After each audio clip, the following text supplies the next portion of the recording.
as a cultural institution. Weeksville was the second largest free Black community in the pre-Civil War era. We have houses from the mid-1800s in combination with a very contemporary arts, education, and culture building, as well as a beautiful green space.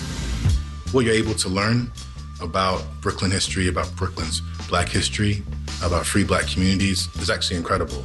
And then for the same institution to be able to offer contemporary arts, culture, and education programming, it's very unique. We also have an opportunity to serve in different ways the community's needs and engage the community in different ways, whether that be acting as a polling site, COVID vaccination and flu vaccination site. It's always been a place where community has sought refuge. The neighborhood is changing, so I think for us, we're thinking about ways in which we can create more access as people become displaced, as fewer Black spaces exist. People are being pushed out, so I feel Weeksville can be that resource. You can come back, you can come home, you can have a space where you can experience firsthand Black history, art, culture, education in a safe space. For me, Weeksville is not only changing, but it's also reflecting the very reasons that it was created, and that was to allow access to create a safe space and an oasis for Black folks. Dr. Raymond Codrington is the president and CEO of the Weeksville Heritage Center in Crown Heights, one of New York City's many neighborhood gems.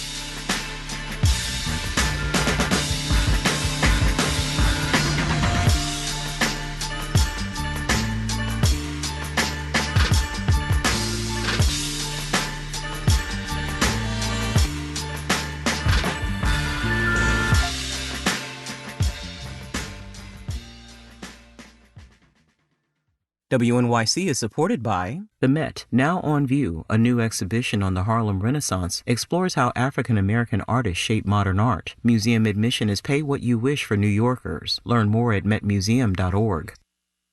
Marketplace Morning Report is coming up next, and then in 10 minutes at 9 o'clock, it's the BBC NewsHour on WNYC. Let's check in with London and see what they're working on. Hello, London. Good morning, WNYC. I'm Tim Franks. On today's NewsHour, the Israeli military tells Palestinians to move out of parts of Rafah, and one of the most famous deaths in rock and roll. That's BBC NewsHour at 9 on WNYC. 1 in 3 workers have very little set aside for retirement. Marketplace Morning Report is supported by Progressive Insurance with Snapshot. Learn more about Snapshot at progressive.com or 1-800-PROGRESSIVE. Snapshot not available in California or from all agents. I'm David Brancaccio. More than 60% of people over 50 are worried they won't have enough money to live on in retirement. Now, this is from the latest Financial Security Trends Survey from AARP. A third of people who are still working have saved less than $10,000 for retirement. Marketplace's Samantha Fields has that. As people get closer to retirement, they often start to worry about it more. David John at AARP says that's partly because it's becoming more real to them. And people really aren't sure how much they're going to need or how to deal with that. He says recent inflation has also heightened a lot of people's concerns about retirement. They're especially worried about health care, unexpected expenses, and a key one is prices rising faster than their income. Less than half of people have saved enough to maintain their standard of living in retirement, according to Alicia Manel at the Center for Retirement Research at Boston College. She says that's one reason so many people are concerned. In addition to that, it's in the public domain that Social Security is not going to be able to pay full benefits beginning in 2034. And that has to be alarming to people.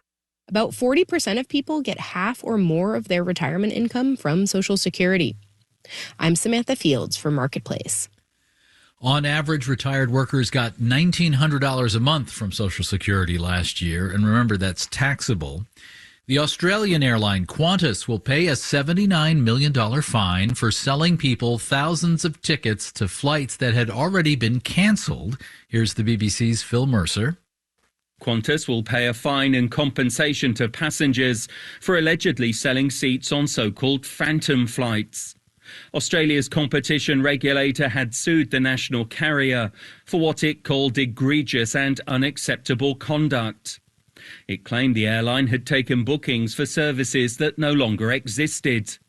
The ghost flight scandal affected about 86,000 travellers. Qantas's chief executive Vanessa Hudson said customers had been let down and that the company had fallen short of its own standards.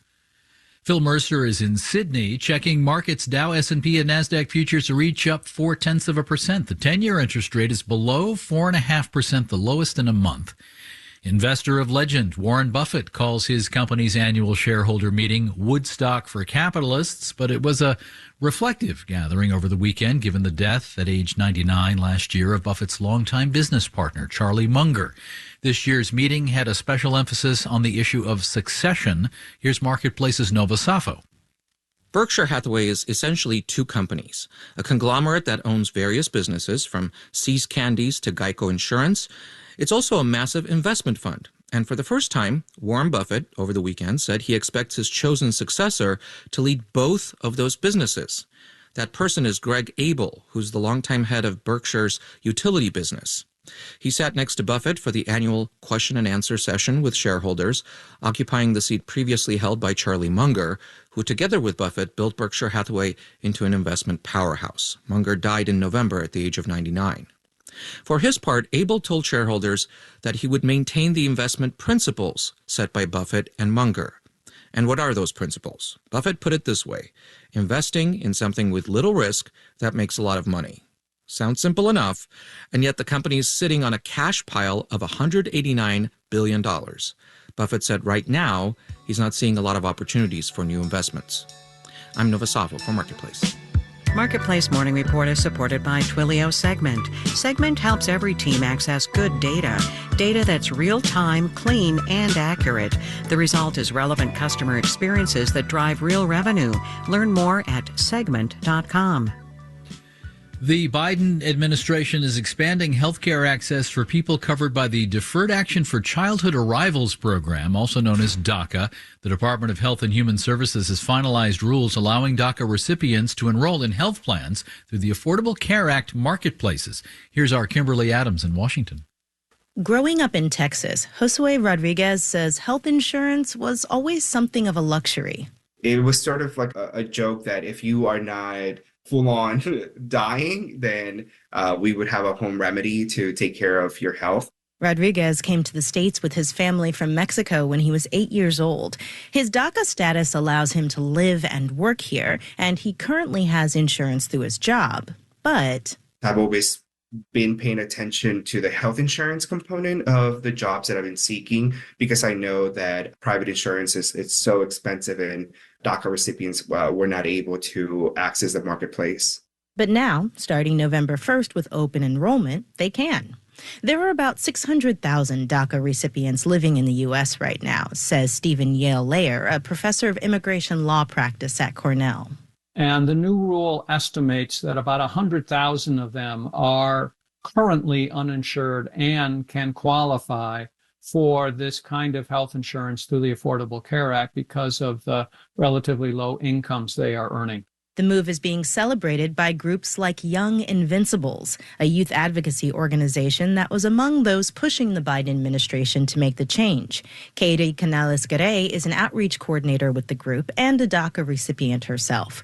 While she's happy about the expansion, Medicaid and CHIP were left out, so we would only be able to apply for health insurance through the marketplace. CHIP is the Children's Health Insurance Program. The Biden administration is still evaluating whether to expand access to that and Medicaid for DACA recipients. It's a step. I wish we'd have a little more help, but, something is better than nothing. Canales-Garay says having the ability to fall back on the ACA exchange means DACA recipients won't be trapped in bad jobs for fear of losing access to health insurance, which, she says, can improve someone's mental health as well. In Washington, I'm Kimberly Adams for Marketplace.